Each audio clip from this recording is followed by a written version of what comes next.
Bismillahirrahmanirrahim. Par le nom d'Allah, clément, miséricordieux.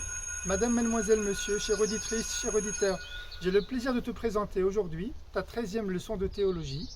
Sois bien concentré et attentif. C'est parti.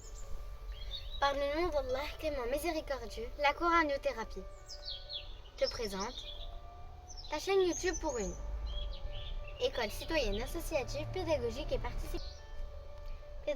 participative.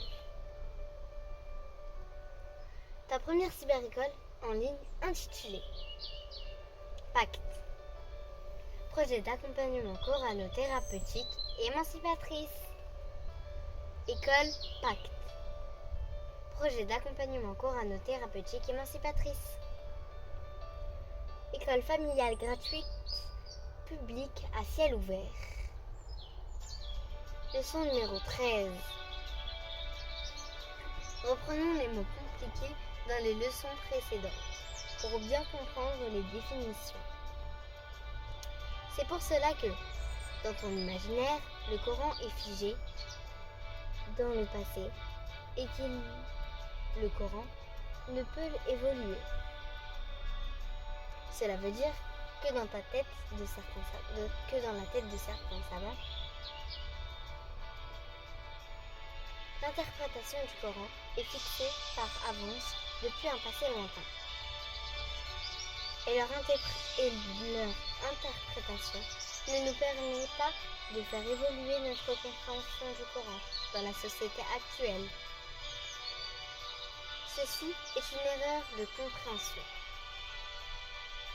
Plus que ça, ceci est une fausse croyance. Lui demander la protection en toute situation. Cela veut dire que pour lui, demander sa protection, c'est qu'il y a un danger quelque part.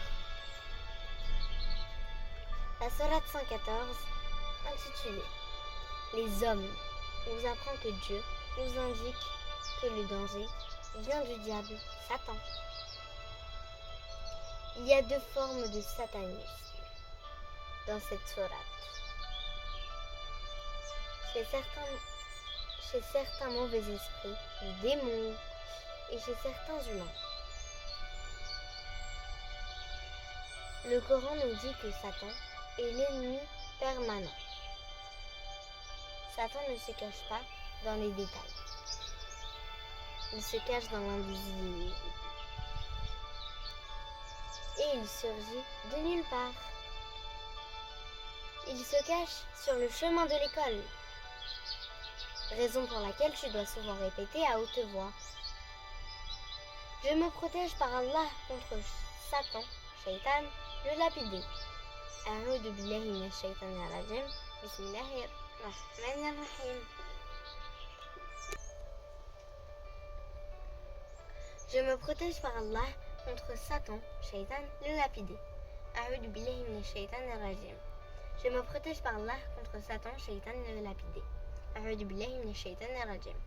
Je me protège par Allah contre Satan, Shaitan, le lapidé. A'udhu billahi minash shaitanir rajim. L'adolescent, le jeune adulte, identifie, sans s'en rendre compte, son savant et l'assimile au prophète. Cela veut dire que certains jeunes comparent leur savant au prophète. Paix et salutations d'Allah sur lui. Après ça, Noline. Paix et salutations d'Allah sur lui. Sallallahu alayhi wa sallam. Un savant est une personne qui possède une grande érudition. Érudition veut dire beaucoup de connaissances sur tout. Il est surtout capable de raisonner de façon habile. Cela veut dire qu'il est capable de bien réfléchir. Il possède aussi une notoriété scientifique. Cela veut dire qu'il est connu mondialement et que ses connaissances sont très importantes. Parvenir à déconstruire une forteresse dans laquelle se trouve en son centre un donjon. Cela veut dire détruire un château fort qui contient une tour imprenable à l'intérieur.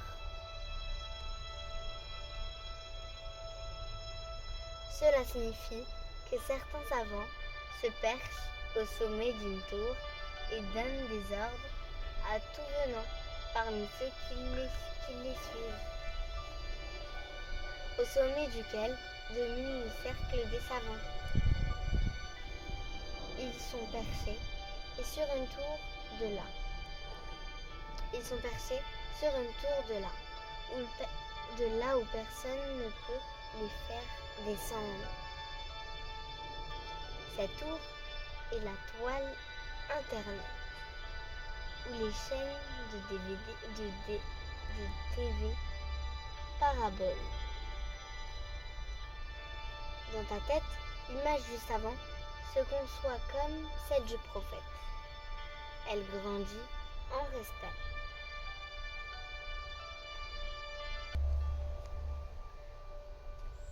Cela veut dire qu'un savant conçoit l'image de sa communication comme s'il était le porte-parole du prophète, sallallahu alayhi wa sallam. Et il a l'art de diriger les regards vers sa propre personne. C'est-à-dire que le pouvoir d'un savant ou d'un youtubeur religieux peut conditionner ta conduite et ton comportement au détriment de ton raisonnement. Cela veut dire qu'un savant ou un youtubeur religieux peut manipuler ton comportement ou ta réflexion vers une pratique fanatique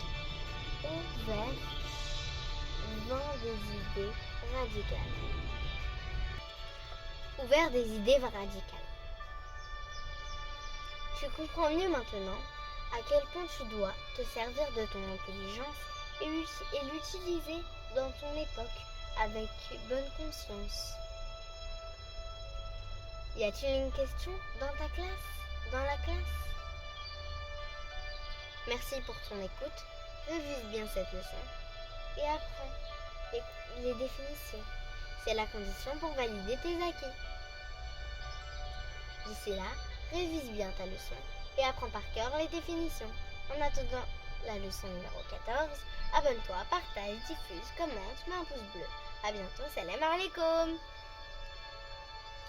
Wa alaykoum salam wa rahmatullahi wa barakatuh. À très bientôt les élèves. Bonne révision.